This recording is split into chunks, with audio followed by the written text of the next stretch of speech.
کہ اللہ کی رحمت آئے گی. یہ بھی اللہ کی مہربانی ہے کہ ہماری روز گناہوں کی کثرت اور اللہ تعالیٰ کی طرف سے جس طرح گزارا ہوتا ہے. ہمارے بڑے فرمایا کرتے تھے کہ ہم اللہ کے ساتھ گزارا نہیں کر رہے، وہ ہمارے ساتھ گزارا کر رہا ہے.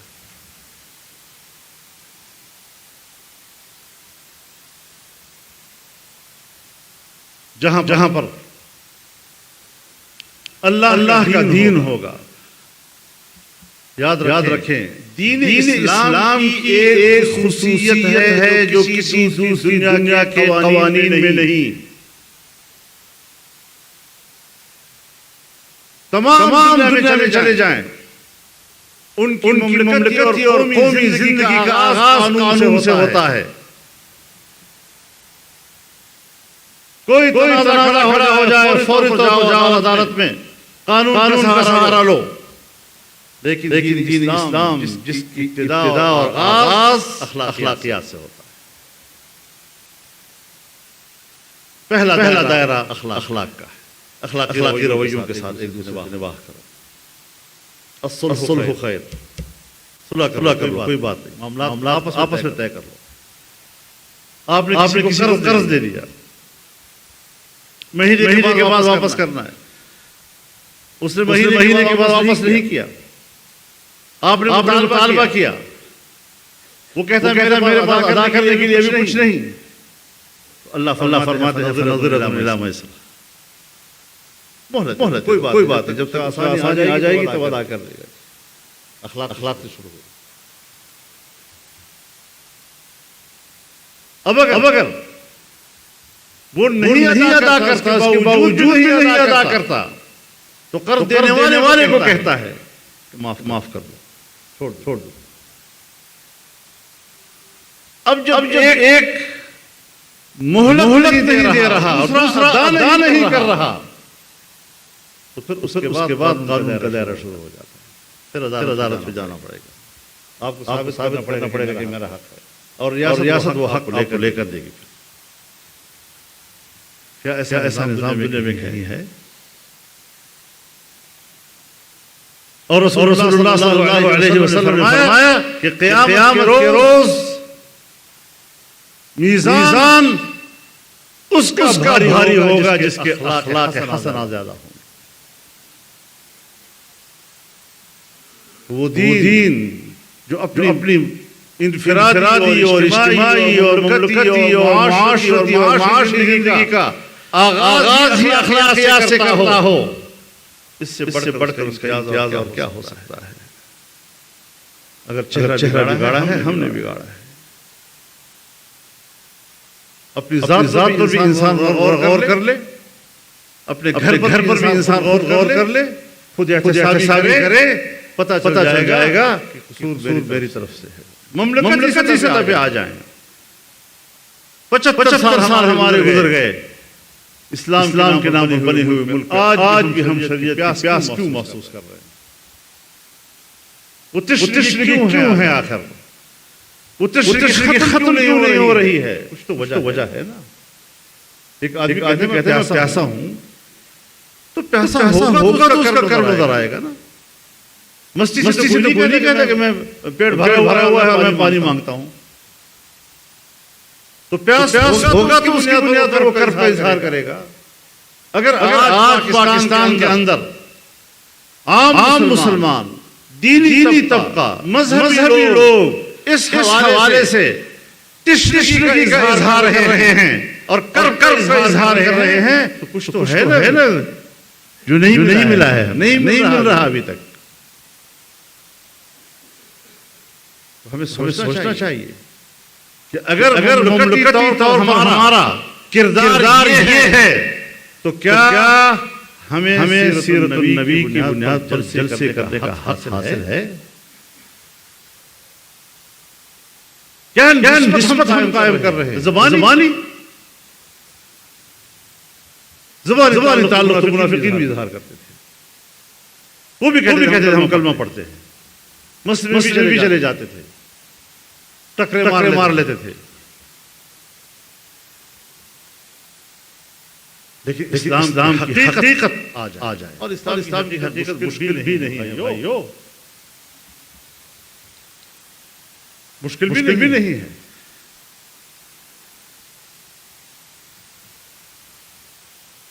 ہم جب کسی منصب پر جا کر فائز ہوتے ہیں تو اس منصب پر فائز ہونے کے لیے کرائٹیریا ہوتا ہے۔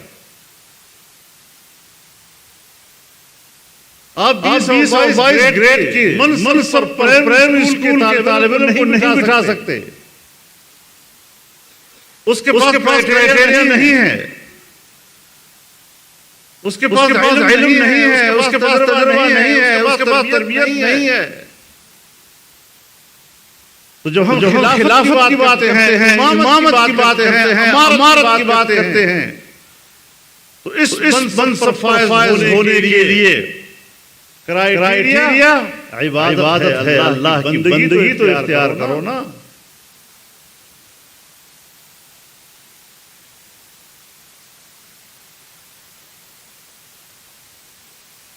اور عبدیت یہ انسان کو خلقتاً ودیعہ دی گئی ہے، پیدائشی طور پر انسان کے اندر عبدیت موجود ہے، لیکن عبدیت تشریعی ہے، تکوینی نہیں ہے۔ عبدیت تشریعی کا معنی یہ کہ انسان کے عقل و اختیار کے حوالے کر دیا گیا ہے، آپ چاہیں تو ایمان لائیں، آپ چاہیں تو ایمان نہ لائیں، ومن شاء فلیؤمن ومن شاء فلیکفر، اور انا ہدیناہ السبیل اما شاکرا واما کفور، آپ کی مرضی۔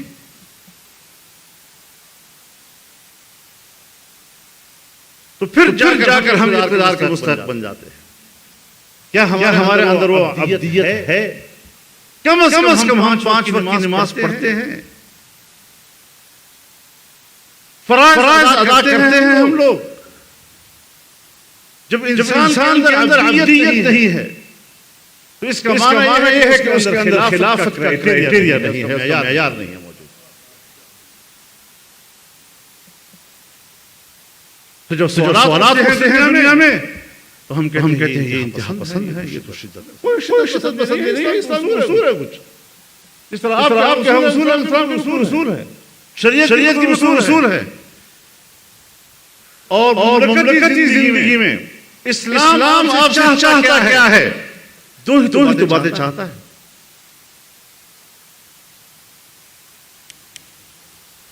ایک امن اور ایک معیشت۔ امن 3 حروف کا چھوٹا لفظ ہے، لیکن یہ چھوٹا سا لفظ 3 حروف کا یہ محیط ہے تمام تر انسانی حقوق، اور تمام انسانی حقوق کا تعلق 3 چیزوں کے ساتھ ہے: انسان کی جان، انسان کا مال، انسان کی عزت و آبرو۔ تمام قوانین دنیا میں اسی 3 چیزوں کے لیے بنتے ہیں: حق دینا اور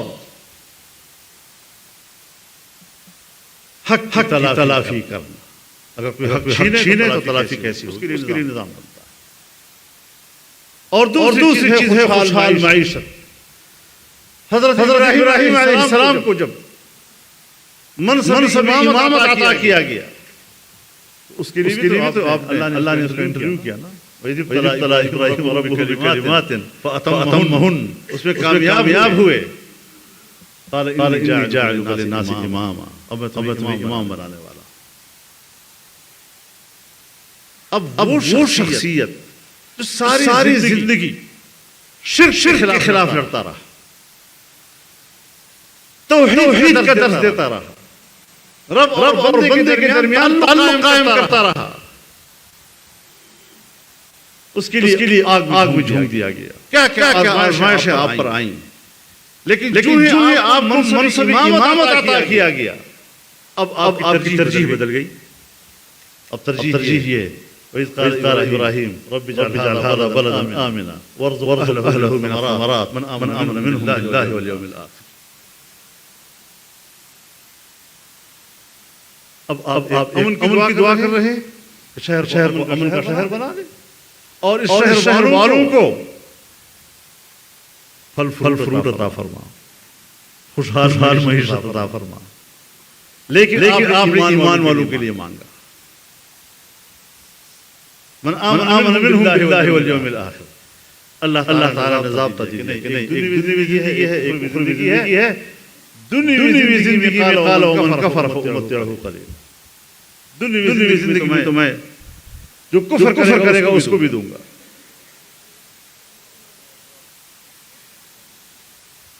یہ دنیا اللہ نے پیدا کی ہے، اس پر اس کی جو نعمتیں ہیں، اس کی جو طیبات ہیں، اس پر پہلا حق کس کا ہے؟ قل من حرم زینۃ اللہ التی اخرج لعباده والطیبات من الرزق۔ یہ جو اللہ تعالی نے دنیا کی خوبصورتی پیدا کی ہے اور طیبات رزق پیدا کیے ہیں، کس پر حرام کیے ہیں؟ کیوں آپ اس سے داروزار ہو رہے ہیں؟ اور پھر فرمایا قل للذین آمنوا الحیات الدنیا خالصۃ یوم القیامہ۔ دنیا کے اندر کافر بھی آپ کے ساتھ شامل ہے، اور قیامت کے دن سب آپ کے، اور قیامت کی نعمت دنیا کی نعمتوں کے مقابلے میں جیسے ایک مقابلے میں 100۔ کیونکہ رسول اللہ صلی اللہ علیہ وسلم فرماتے ہیں کہ اللہ نے اپنی رحمت 1% دنیا میں بھیجا ہے، اور اس 1% کو انسانوں میں، حیوانات میں، جمادات میں، نباتات میں سب پھیلا دیا ہے۔ تو جب 1% میں اللہ نے ہمیں محروم نہیں کیا ہے، اللہ ایمان کے ساتھ زندگی نصیب فرمائے اور خاتمہ نصیب فرمائے، تو 99 میں کیسے ہمیں محروم کرے گا؟ لیکن ہمیں تھوڑا سا اللہ کا بندہ بن جانا چاہیے۔ ہم بندے نہیں ہیں، بندے بھی بنو، بندے تو پتر بھی بنو۔